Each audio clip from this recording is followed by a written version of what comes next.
welcome. My name is Chelsea. I'm an intuitive wellness coach, and I love talking to people about the energetics about their health.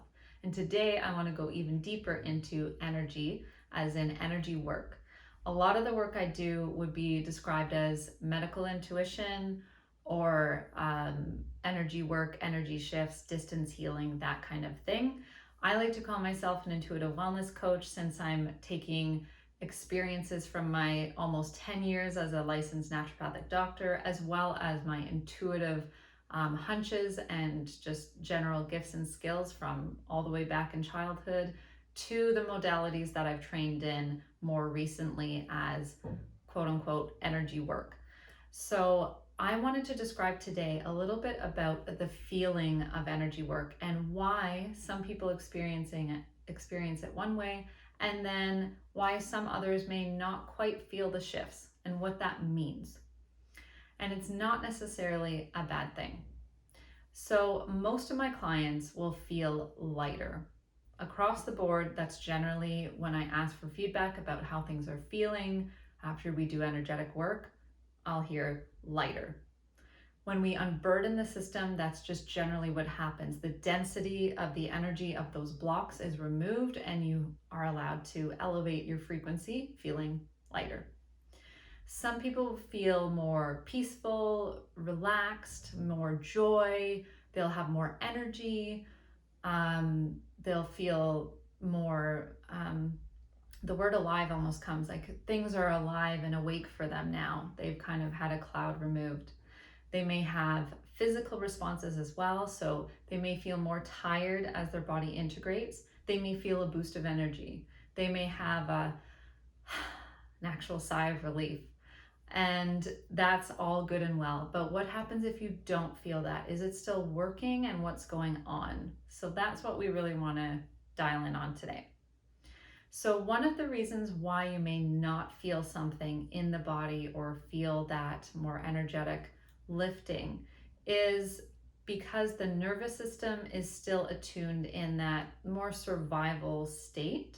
So there's other strategies that we can do to kind of offload the nervous system. Sometimes I'll do that alongside, sometimes I'll do that before we do the energy work, but often I do the energy work anyway, because as long as I can see the shifts and I can see the progress, I'll allow the body to catch up and I'll allow their nervous system to work through that on the more physical as I unwind some of the energetic root causes for them.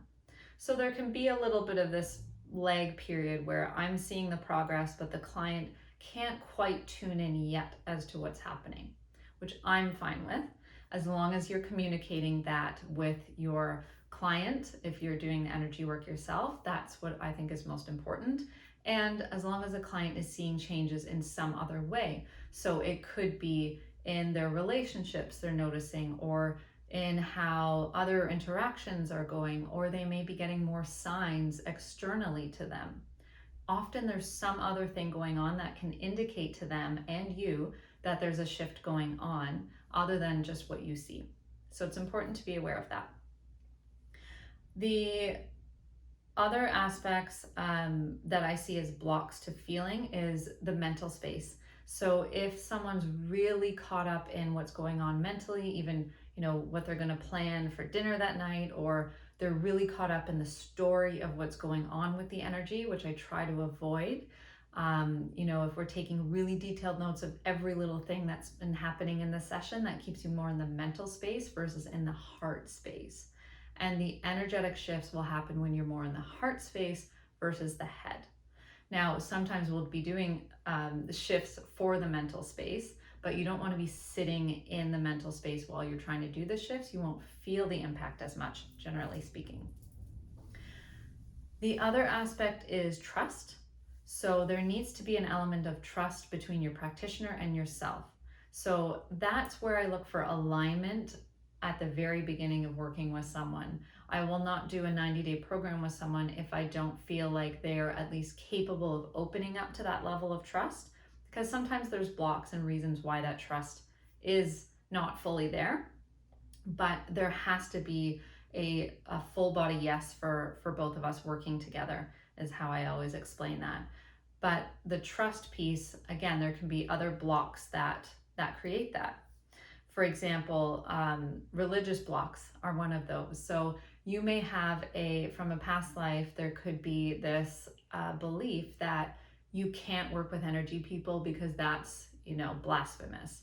So therefore, coming forward into this current life, reaching out to someone who does energy work, you may not realize that you have this block behind it, but your body's not allowing you to fully trust and drop into the experience because there's all this programming of, well, you're not supposed to do this, even though consciously you believe it may be different. Karmically as well. So every single time I see a client, doesn't matter how many times, I clear the karmic information between me to them, them to me. That being said, the other person has to be open to fully receive the shifts that I set up for the container for that date. And sometimes it may not be to the depth that I would like to shift and remove that karmic interference.